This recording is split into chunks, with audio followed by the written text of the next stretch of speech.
Mark 1, verses 9 to 13. At that time, Jesus came from Nazareth in Galilee and was baptized by John in the Jordan. Just as Jesus was coming up out of the water, he saw heaven being torn open and the Spirit descending on him like a dove. A voice came from heaven.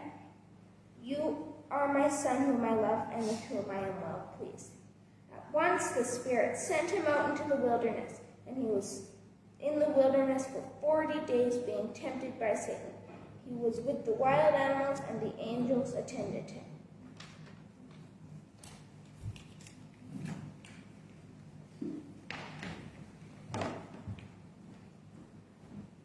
All right, thanks, Nate, for that enthusiastic reading. So, yeah, we are spending our second Sunday in the Gospel of Mark, and we're going to be spending a fair bit of time there. And normally we've done kind of short sermon series, short looks at topics or themes, but now we're going to sort of use Mark as our guide through the story of Jesus.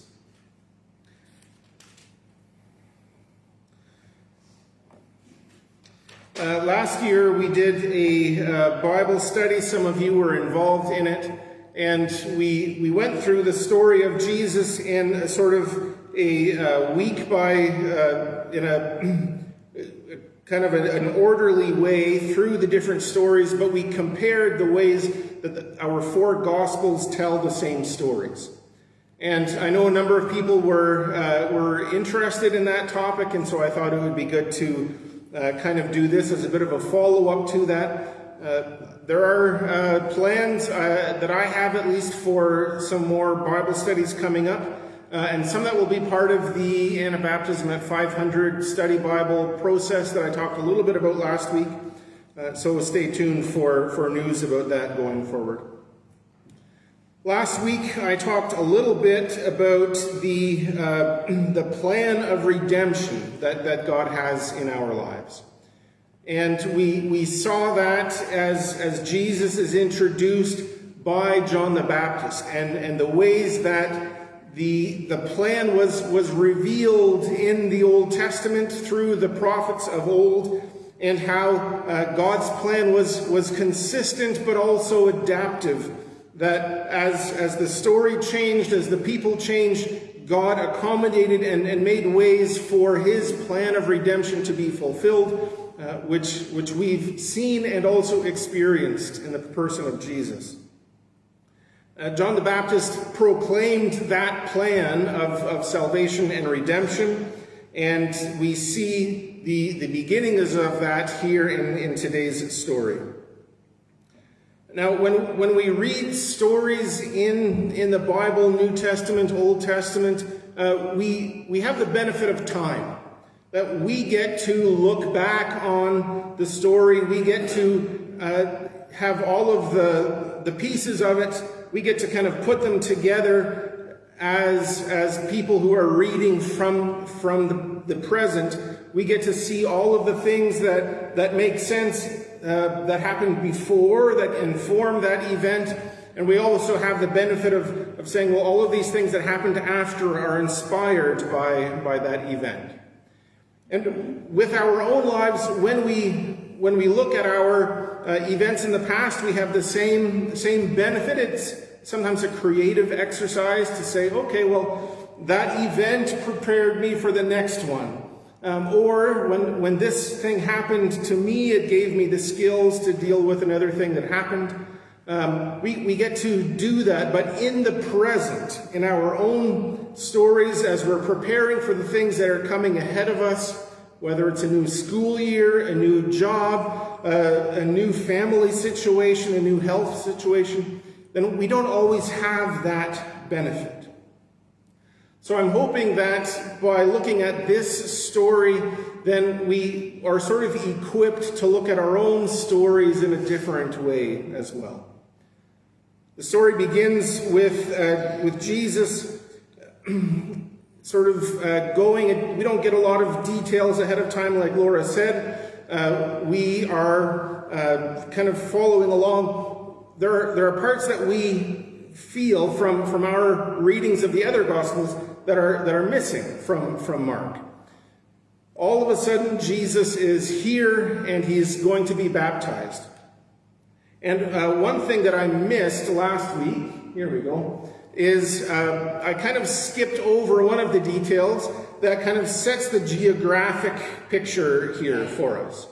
So John was preaching in the wilderness, and when we kind of take little bits and pieces from the four Gospels and build on sort of church tradition, then we see that John was preaching in a particular place, and I found this map, so I thought I would show you where some of these events happen. So here's Israel as we understand it now, where the maps are. So here's the Dead Sea. Here's the Sea of Galilee. So it says that everyone from Judea, this whole area, everyone from Judea was going up to meet John, and he was preaching here at Bethany beyond the Jordan. And this is a real place that you can visit now. It's actually in the country of Jordan. Most of these historic places are in present-day Israel. But if you want to see this place, you have to go to Jordan. But it mentions that Jesus came from Galilee up here, and Nazareth in particular. So this distance is a little over 100 kilometers, and everybody traveled by foot. So when Jesus gets here, he has traveled a great distance. And so it seems like when we read this, understanding that all of these people were coming from Judea, this is a big area, but Jesus is not coming from Judea.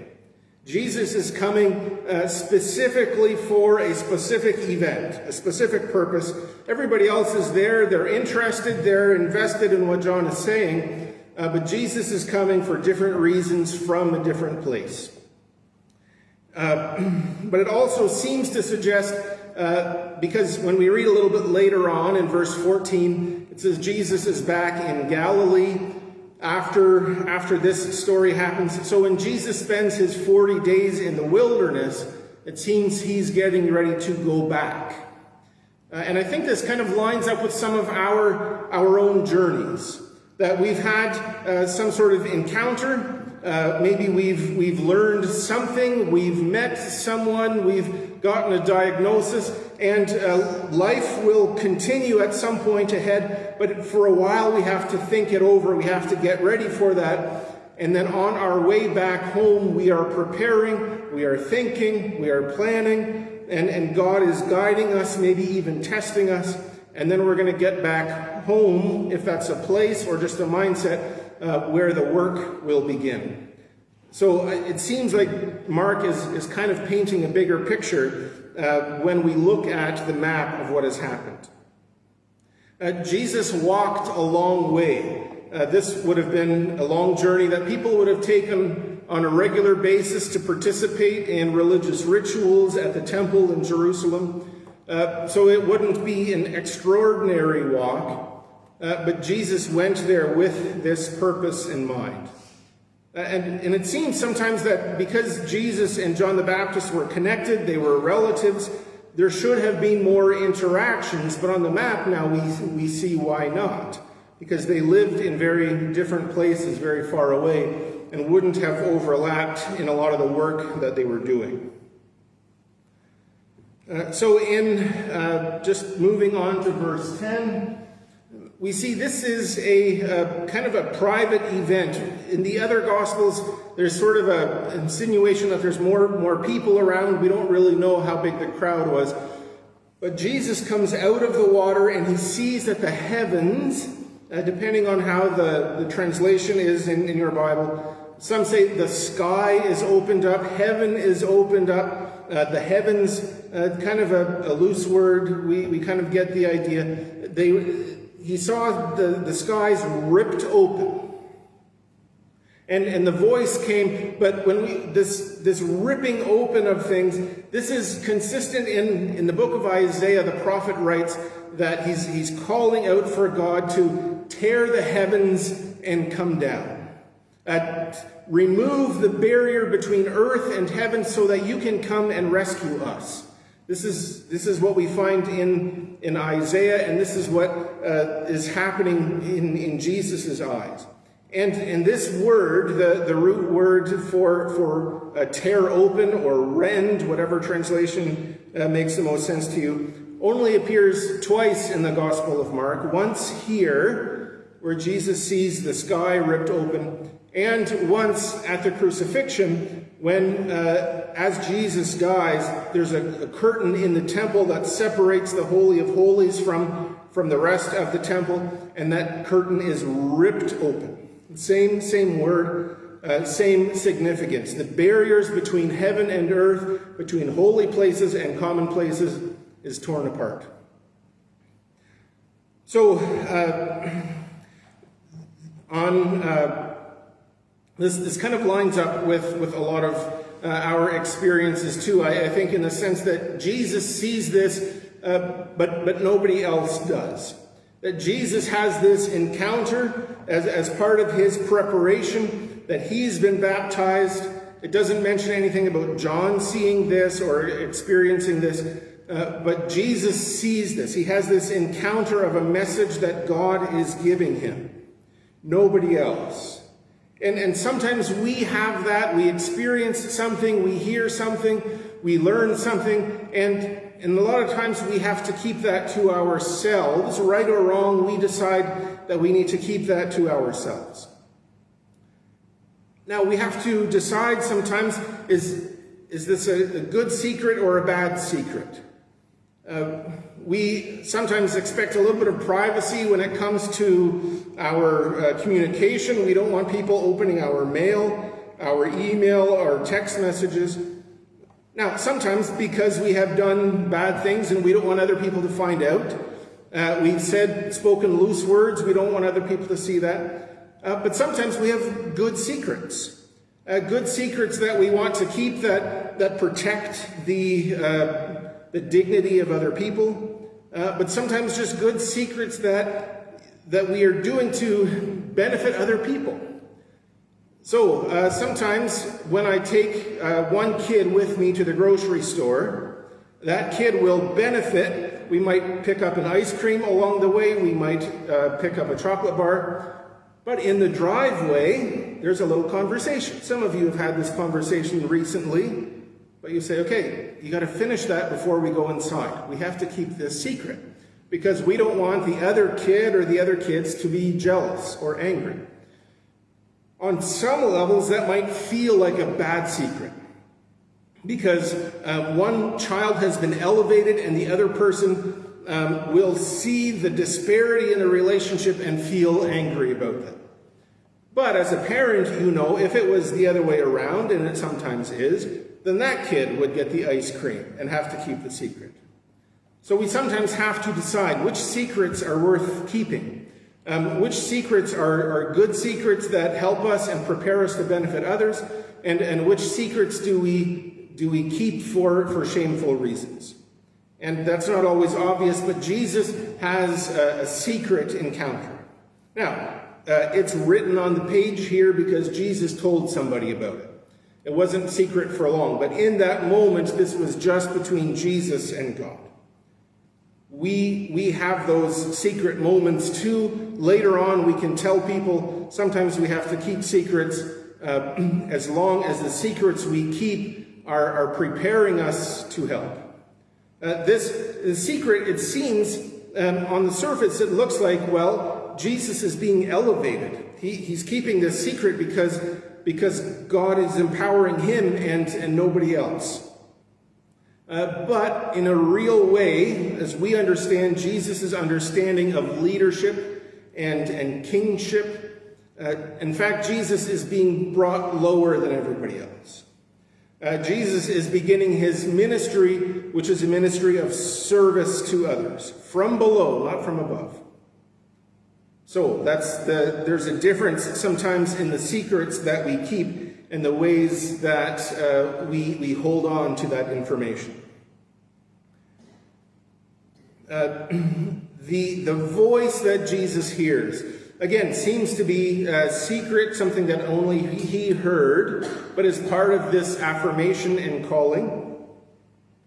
Yep, it's there, good. There are three parts to this. And it looks like it's just one sentence. But it breaks down in three parts, and it's important because those three parts are tied to Old Testament verses, but also three parts of the Old Testament covenant and promise going forward. So the first one is from Psalm chapter 2, verse 7. And I will kind of flip around and read these for you. So Psalm chapter 2, verse 7. Right. So it says, this is from the voice of the psalmist, I will announce the Lord's decision. He said to me, you are my son. Today I have become your father. So this isn't actually a prediction about Jesus by itself. Or at least it isn't exclusively that. It isn't just that. It's more than that. This is the words of David. This is David telling people that there's a calling that he has experienced. That David had to do things as king. That David is talking about his kingship, his legacy, that God called him out for, that God anointed him for that purpose.